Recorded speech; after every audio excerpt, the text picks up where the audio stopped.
दोस्तों, आज हम आपको एक ऐसे रहस्यमयी केस के बारे में बताएंगे जिसने पूरे गुजरात को हिला के रख दिया।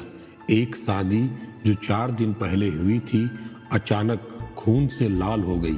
यह कहानी है भाविक और पायल की, जिसमें प्यार, धोखा, नाजायज संबंध और हत्या का ऐसा संगम है जिसे सुनकर आपके रोंगटे खड़े हो जाएंगे।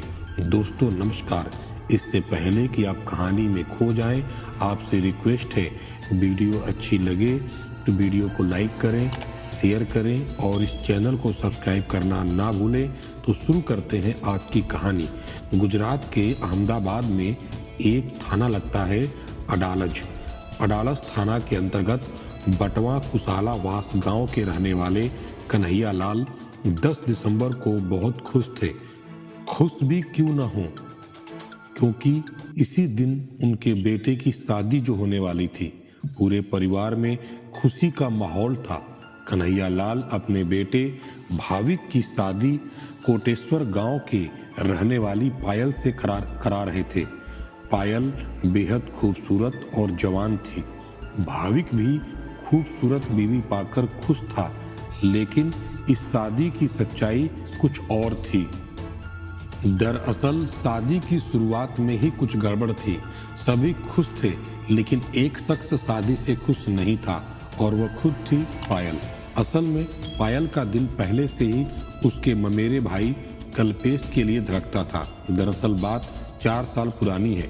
जब पायल 19 साल की थी, उसी समय पायल का ममेरा भाई कल्पेश दोनों एक दूसरे को पसंद करने लगते हैं। धीरे धीरे समय गुजरा, दोनों इतने पास आ गए कि दोनों ने अपने बीच की दूरियां ही मिटा दी। दोनों एक दूसरे के प्यार में पागल हो चुके थे। वह अक्सर छुप छुप के मिलते थे और एक दिन अकेले का फायदा उठा करके दोनों ने आपस में शारीरिक संबंध भी बना लिया। अब दोनों एक दूसरे के बगैर एक पल नहीं रह पाते थे।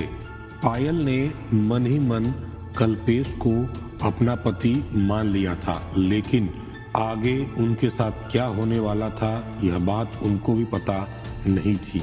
यह बात धीरे धीरे पायल के परिवार वालों को पता चल गई। परिवार वालों ने जल्दी से पायल की शादी तय कर दी। शादी तय हुई भाविक नाम के लड़के से। पायल को यह शादी पसंद नहीं थी। उसका दिल तो कल्पेश के लिए धड़कता था, लेकिन परिवार के दबाव में आकर पायल ने शादी कर ली। लेकिन इसके बाद जो होने वाला था, इसकी कल्पना किसी ने नहीं की थी। शादी के चौथे दिन यानी 13 दिसंबर को एक काली रात आई। पायल ने कल्पेश से फोन पे बात किया। वह बोली, मैं तुम्हारे सिवा किसी के साथ नहीं रह सकती। वह भाविक को अपनी जिंदगी से हमेशा के लिए हटा देगी। पायल कल्पेश से कहती है, हमें कुछ करना होगा, मैं भाविक के साथ नहीं रह सकती। इधर भाविक को कुछ खबर नहीं थी कि उसके पीठ पीछे उसकी ही पत्नी इतना खौफनाक षड्यंत्र रच रही है। 3 दिन पहले जिसके साथ शादी करके जीने मरने की उसने कस्में खाई थी, वही खूबसूरत पत्नी अब उसकी खून की प्यासी हो चुकी थी।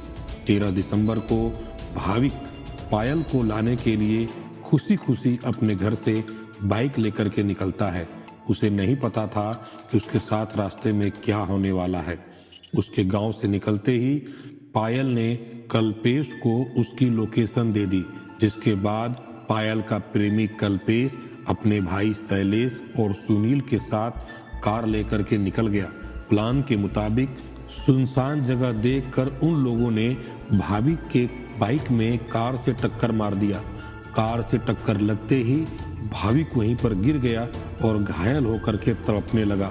उन लोगों ने भाविक को कार में खींच लिया और रास्ते में गला दबाकर बड़ी बेरहमी से भाविक की हत्या कर दी। हत्या करने के बाद उन दरिंदों ने भाविक का शव नर्मदा नहर में फेंक दिया और फरार हो गए। उन्हें लगा कि अब उन्हें कोई पकड़ नहीं सकता।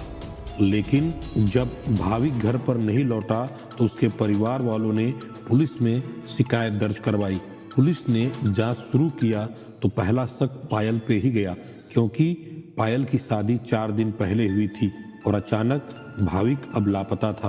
पुलिस ने तुरंत पायल का फोन रिकॉर्ड जब चेक किया तो उसमें पाया कि पायल ने कल्पेश से लगातार बातचीत की है। अब जब पुलिस ने सख्ती के साथ में पायल से पूछताछ की तो पायल टूट गई और उसने अपना जुर्म कबूल कर लिया।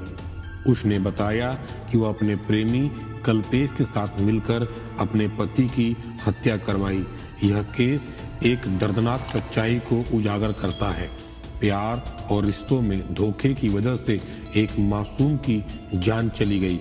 झूठ और धोखे से कुछ हासिल नहीं होता, बल्कि जिंदगियां बर्बाद होती हैं।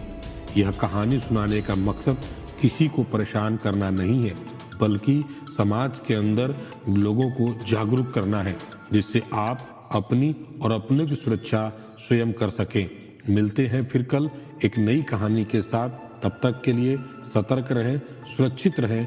आपका धन्यवाद।